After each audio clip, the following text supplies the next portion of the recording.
Hi, wonderful people. Welcome to Talk with Justice. So, today we're going to be looking at how to be a self taught fashion designer or someone who wants to sew her own clothes. Okay, let's say you do not have the time to attend a fashion class, you do not have the financial means to attend a sewing class, but you want to sew your own clothes and possibly sew for your children or for your family members. Okay, just little things that you want to sew. So this video is for you. Stay right to the end and you will get the best part of it. Let's get right into it. Welcome to my channel. My name is Justice. On this channel, we sit and talk fashion tips, fashion business tips, sewing tips, fashion lifestyle, and many more. Please consider subscribing and watch my video to the end to get the best part of it. So for you to do this, number one thing you need are some equipment, just very simple equipment that you need to get because I wouldn't say you should use your hand. Even if you want to use your hand, you still need some things to make it possible. So number one thing you need to get to teach yourself how to sew is to get a sewing machine.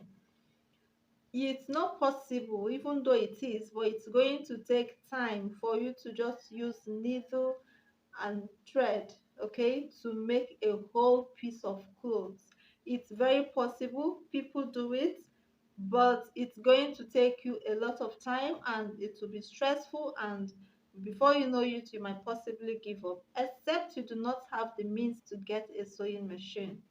But for someone who is determined to do this, to sew her own clothes, and for possibly people beside, you need to get, number one thing you need is a sewing machine. It could be an industrial sewing machine, it could be a vintage sewing machine, that's the normal blackhead sewing machine or the whitehead sewing machine, whichever one you're able to get. Aside getting a sewing machine, now I have a sister, I don't know if she'll be watching this video. She has a sewing machine, she wants to sew, but how to use the sewing machine is the main biggest problem. Okay, so aside getting a sewing machine, the next thing you need to do is how to make use of your sewing machine. You need to thread the sewing machine very well for it to sew for you, right? You need to learn how to pedal the sewing machine. In fact, learn the different parts of the sewing machine and their function and how to use them. Now you're going to also learn how to identify the right needle for any project you want to embark on. Here I have size 16 and size 17, and this is a DP needle, which indicates that it is for a vintage sewing machine. So you don't go to the market and get any kind of needle for your sewing machine. Okay, so there are videos for all of this in case you want to actually go into it. I'm telling you things that you need to specifically look into for you to start sewing for yourself. So identify the needles that match with your sewing machine. Identify the size of needle that will go for any project depending on the volume of the fabric and the type of fabric. Okay, so once you understand this, now go over to your thread. You need matching thread, and you also need good quality thread like this, not just those smaller size. If you get this size, it is good. Okay, get them in different colors. This is going to make your work easier, and of course your machine is going to come with bobbin and bobbin case, so it makes the whole thing easier. All you need is to know how the machine functions and try as much as possible to master it. Now, in mastering the sewing machine, the next thing you need to do is to practice before you start cutting anything. Practice how to sew on a very straight line. Okay, practice how to sew on a very straight line. Practice how to sew different curves, different points. When you're done with all of this, mastering them, going over to sew other things will not be difficult for you. You'll be able to navigate them. So try to master this process. Once you're done with them, then you can move to the next stage. Now the next thing you need is your measuring tape. Okay, this is a measuring tape. The next thing you need is your measuring tape. It comes in different sizes, about two sizes though. There's smaller one like than smaller than this, and there is this, and there is one that has 120 inches, and this is about 60 inches. So whichever one you're able to get, just make sure the tape is consistent. Like what you use in taking measurements is what you use in drafting or cutting the clothes proper, so they don't have any difference. I hope you understand. So get your measuring tape. Now when you get this measuring tape, try to learn how to use the measuring tape. The measuring tape has so many numbers, like I've said before, 1 to 60, and in between the big numbers you have smaller lines, and the smaller lines, some are bigger than others, indicating there are different parameters or different numbers they indicate. You have the bigger line, which is half an inch. You have another bigger one inside, which is smaller than the half an inch, and then you have another tiny one. In this video, we're not going to go deep into how to read the measuring tape, but I want you to learn how to read the measuring tape. You can get your pen and paper and write the processes down so that you know how to go about it. So now that you've mastered the different numbers in the measuring tape and what they stand for and how to read them, when you measure someone and you get to that point, you know what to call it. The next thing you need is to learn how to measure a human being. Okay, you can measure yourself, you can get someone and measure. Learn the different parts of the body. You have the bust, the waist, the hip, the length of the person, the neck circumference, the arm circumference, and all of that. Okay, again, in this video we're not going to go into taking how to take body measurements, but these are the things that you need to learn. So you get your pen and paper and write down the next thing that you need to learn: how to take accurate body measurements. So once you're done with taking accurate body measurements, we are moving to the next step. Now it's time to get your scissors, your fabric chalk or fabric pen. You need to get your pieces of paper and pieces of fabric. Okay, now there are fabrics that you shouldn't use as a beginner. They are going to give you issues because different fabrics behave differently. Some are very difficult to work with. If you have something very slippery, as a beginner you wouldn't want to go into it, but for someone who is starting, cotton fabrics are usually okay.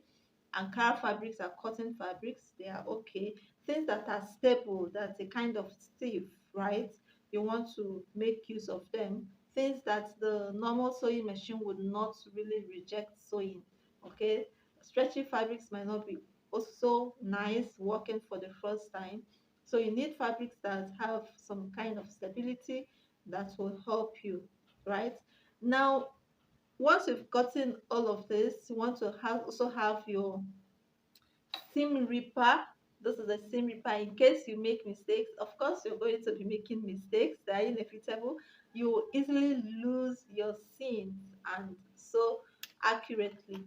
All right, so once you've gathered all of this, now the first pattern you can use, or the first thing you can use, like I mentioned, this is very important, is to get your old simple clothes. Your old simple clothes can serve as pattern for you. Now, what do you use with your old simple clothes? It is either you lose them entirely.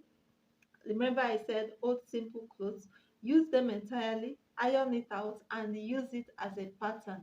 So all you have to do is, once you get your old clothes, simple gown, simple top, lose it, look at how it was sewn in the first place, iron it out, place it on another fabric that you've gotten, and cut it exactly the same way. Remember to identify the seam allowance they gave, right? If it is half inch, remember you're going to sew on half inch.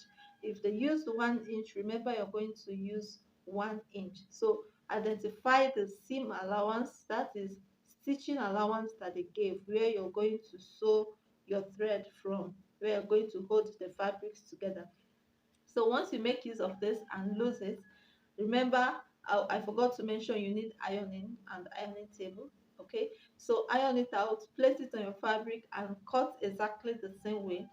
Bring it to the sewing machine and join exactly the way they joined it. You'll be glad you did. That will serve as your first pattern. You're looking at how it was made before, you dismantle and you reassemble again. Okay, so that is going to help you. So once you're done with that stage, don't go and start losing all your clothes.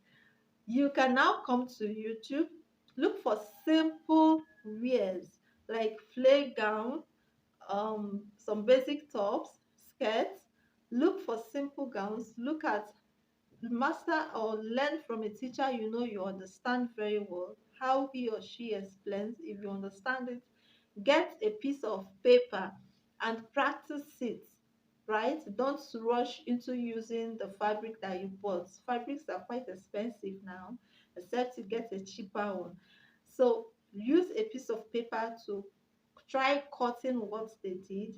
Once you get it right, then use your fabric to cut it and join together. In this way, as you continue to practice and practice, remember it's not going to come that easy and it is not a one-time practice.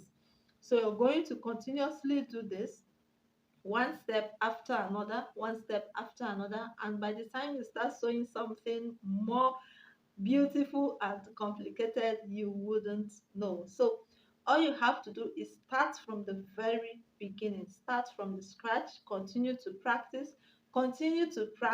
Sew for yourself as much as possible, sew for your family members, sew for your children, sew for anybody you can sew for.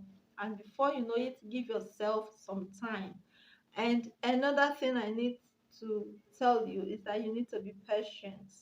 Don't be angry with yourself. Remember, you're learning on your own what people paid millions to go and learn. Okay, so give yourself some time, give yourself some patience. Practice, practice. Now, the difference with someone who is doing, who has a means of doing well, and someone who does not have, is that if the first person, it takes him or her 2 months to achieve success, you need to double. Like, if it takes this first person 2 months practicing 2 days in a week to achieve success, you who is practicing on your own for the next 2 months, you need to practice 5 times in a week to meet up with the person who has someone who is teaching him or her. Success is for everyone, but the measure of input you put is what matters in this journey. Okay, so I hope this helps you. In the next video, we're also going to be talking about how to improve our sewing. If you've not subscribed to this channel, please subscribe. Subscribe. Turn on the notification button. I have to be serious now. Turn on the notification button. Subscribe, and I'll see you in my next video. Bye.